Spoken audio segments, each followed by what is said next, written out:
Now is Pete Beadle at Edgar Street. How important was that victory today?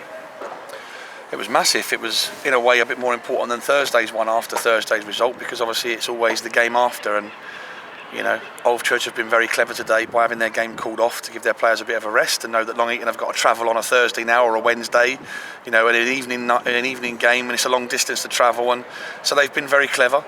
Maybe hoping that we would slip up, because Brocton, as I said before, have certainly been one of the most improved teams after we played them in the league at their place, and then when we played them in the Vars. And you see their results of recent; they've done extremely well, and they've been a good side. They've beat some good teams and they've had some good results. So maybe they were trying to be a bit clever, but did that impact on your team selection, knowing that they called it off? No, not at all. Like I said, we want to win every game. We're going to put out our strongest team every game. And Joel was injured, picked up Charlie's ankle on Thursday. Nathan just felt his hamstring a little bit on Thursday. And obviously we don't need to risk them, because we've got players who can come in, and they've shown today again that we're strength in depth. We're more than capable against a very good side. I thought the lads played well. It took them a little while to get going. Although saying that, we could have been 3-0 up before we scored. But defensively we took a little while to get going. But I thought second half they were never a threat, and we got the job done. How good does it feel to be 4 points clear? Yeah, it's great. I mean, it puts the pressure back on other teams, I suppose. We just got to make sure we keep doing what we've said all along: is keep winning our games and just keep game by game. And we got another. It'll be another tough game on Wednesday. Even though we know they've been relegated now. But that sometimes can go against us, because they'll be even more relaxed, and hopefully that won't be. It'll be a case of they'll want to do well, and but we're ready to match that, and players have got to rest now. Importantly, now with 4 days to rest and recover, to make sure we get everybody fit and ready for Wednesday. And like I said, and then come Wednesday, if we get the right result, we could be the other way around again. Then we've played the game extra, but we've got the points on the board. And like I said, if we can open up a gap, psychologically it could be massive, but at the end of the day I don't doubt that, because like I said, Old Church have been in this position before as another club. They've got players that have got great experience, and they're a good side, so I don't expect that to faze them one bit. So like I said, it's just important now that we just keep winning our games.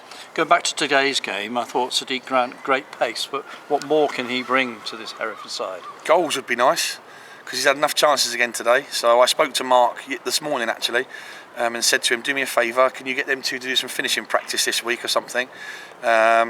He's been a breath of fresh air, to be fair, the last 3 games, and to be credit to him, because he's been extremely patient, and we've been looking to someone to play on that right hand side, as we said on Thursday, and Ross has had a go, but he's just dipped a little bit in form. Joe Tumulty's been out there and been a little bit inconsistent, although again both of them have done fine, but they haven't quite made it their own. But Sid, certainly in his last 3 performances, it'd be difficult to dislodge him after the way he's played in the last 3 games. So like I said, so it puts the pressure on everybody else, and hopefully that if I get that reaction out of every player that hasn't been playing or hasn't been involved, then we'll have no problems. But we just need to make sure everyone's fit, and he keeps it going now for himself. I asked the same question of Matt Bishop a few minutes ago. Are you going to set a points target now you're 4 points clear? No, we don't. Like I said, it was all the old cliches, and as I said at the early part of the season, we just go one game at a time. Because if we start thinking about games ahead of ourselves, because they're coming so fast, you'll just get confused. And that's the thing. I think I wrote down Craig Laird on the team sheet today, and that's his dad.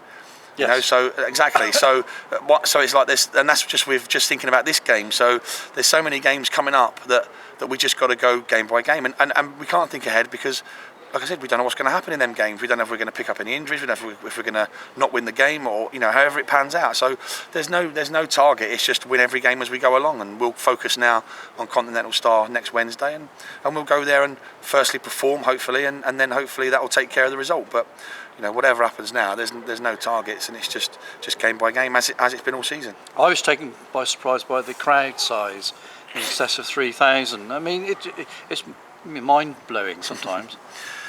It is. We spoke about it on Thursday, and I've spoken about it all season, about how great they've been. I think today they were quiet.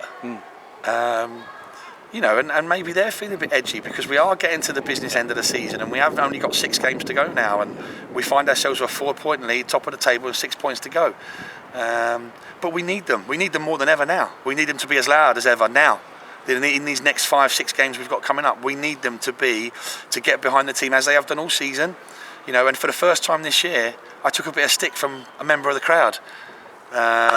I did, and I'd like to apologise because my reaction wasn't favourable. But let me do my job. We've done okay up to now. Let me keep going and doing what we're doing, and I'm sure we'll be fine. But with their support, we're even stronger because, like I said, they are our 12th man and they've been phenomenal. So to have over 3,000 today is just unbelievable. And like I said, I just hope that 1,000 of them listen to this and they go, yeah, do you know what? The boys have been great and we were quiet today, but we need to get behind them because they've been fantastic this year. And again, taking into consideration, we've played Thursday away in Nottingham, Saturday away in Nottingham, Tuesday against a tough side, Thursday away against an even tougher side, and at home today. So we've played a lot of games in a very short space of time and done some travelling as well. So for the boys to perform like they did today, and for me to take a bit of stick, it's a little bit laughable, but keep the faith. We just got to keep going and we'll be fine. Like I said, the boys have been fantastic. So, like I said, and I think the crowd would appreciate that as well when they sit back and go, do you know what, actually, yeah, I mean, I'm sure some of our supporters felt tired driving back from Thursday's game and then driving up to Saturday's game and then back again. But the players have also got to play 95, 96, 97 minutes in them games and they're giving it their all. So, so for them to have recovered and perform again today after Thursday has been phenomenal. Like we said after the Salisbury game, it's the game after. We need to make sure we don't. All right, it wasn't great at Loughborough, but we got the result. So this team have shown what type of character they've got, and it's important the supporters have the same character and that never say die attitude, and they stick with us. And if they can be as vocal as they can between now and the end in all the games, home and away, then like I said, hopefully together, us and them, we'll have something to celebrate. Well, I'm sure they'll get the message drummed into them in the next few days. Thank you very much, Peter Beadle. Thank you.